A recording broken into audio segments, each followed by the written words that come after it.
नमस्कार, family recipes मराठीमध्ये तुम्हा सर्वांचे खूप खूप मनापासून स्वागत। आज आपण ज्वारीच्या लाह्या बनवणार आहोत। त्यासाठी मी इथे 1 वाटी आपली रोजच्या वापरातली आपण भाकरीसाठी जी ज्वारी वापरतो तीच ज्वारी मी इथे घेतली आहे। आता एका पातेल्यात पाणी गरम करून घेतले, पाण्याला उकळी आलेली आहे। आता त्यामध्ये आपण ज्वारी टाकून घेऊयात आणि लगेचच इथे गॅस बंद करायचा। पाण्याला उकळी आल्यानंतर गॅस लगेच बंद करायचा व चमच्याच्या सहाय्याने एकदा हलवून घ्यायचे व त्यावर आता झाकण ठेवायचे आणि 2 मिनिटांसाठी आपल्याला ही ज्वारी अशी झाकून ठेवायची आहे। फक्त 2च मिनिटं आपल्याला झाकून ठेवायची, त्यापेक्षा जास्त वेळ ठेवायची नाही। आता मी इथे एक चाळण घेतले, त्यामध्ये त्यातले एक्स्ट्राचे पाणी पूर्ण निथळून घ्यायचे। वरती जी बारीक व कुचकट असलेली ज्वारी असते ती वरती येते बघा। अशा पद्धतीने मी ती ज्वारी आधी काढून घेते। आता सर्व ज्वारी आपण या चाळणीमध्ये निथळून घेऊयात।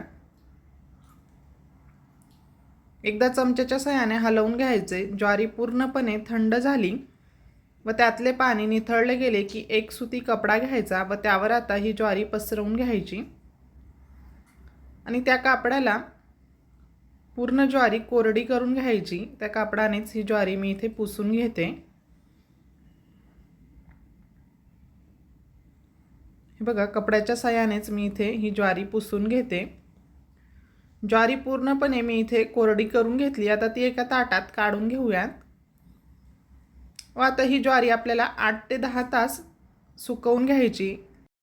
ती सुकवण्यासाठी उन्हात किंवा फॅन खाली ठेवायची नाही, तर नॅचरल हवेमध्येच आपल्याला ही ज्वारी सुकवून घ्यायची। जर तुम्हाला सकाळी लाह्या बनवायच्या असतील तर आदल्या दिवशी रात्रीच ही प्रोसेस करून ठेवा, म्हणजे रात्रभर ही ज्वारी छान सुकली जाते। हे बघा, मी रात्रभर ही ज्वारी आता सुकवून घेतली आहे, ती व्यवस्थित कोरडी झाली आहे। आता एखादे पसरट कढई किंवा पॅन घ्यायचे। सुरुवातीला ते पॅन छान गरम करून घ्यायचे। व्यवस्थित ते गरम झाले की त्यामध्ये मूठ ज्वारी अशा पद्धतीने टाकून घ्यायची। एकाच वेळी पूर्ण ज्वारी टाकायची नाही, अशा पद्धतीने थोड्या थोड्या प्रमाणात ज्वारी टाकून घ्यायची। आणि इथे या पूर्ण प्रोसेसमध्ये आपल्याला गॅस हा फुलच ठेवायचा आहे, गॅस कुठेही कमी करायचा नाही।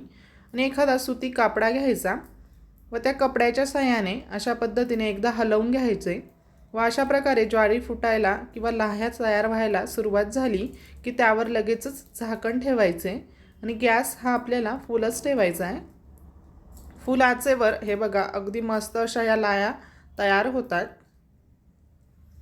अगदी कमी वेळात आणि झटपट या लाह्या तयार होतात, बघू शकता तुम्ही। या लाह्या पौष्टिक तर आहेतच, पण खायला देखील खूप छान लागतात। लहान मुलंही खूप आवडीने खातात आणि नागपंचमीसाठी नैवेद्याला ह्या लाह्यांचा नैवेद्य दिला जातो। हे बघा, एकदा अशा पद्धतीने मी पॅन इथे हलवून घेते।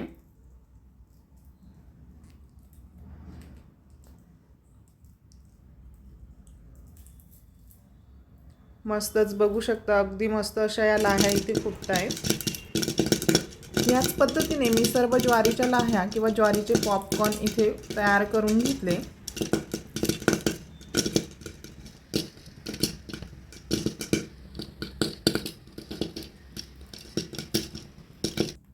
मस्तच, बघू शकता तुम्ही अगदी 1 वाटीमध्ये आपल्या किती साऱ्या इथे या लाह्या तयार झालेल्या आहेत।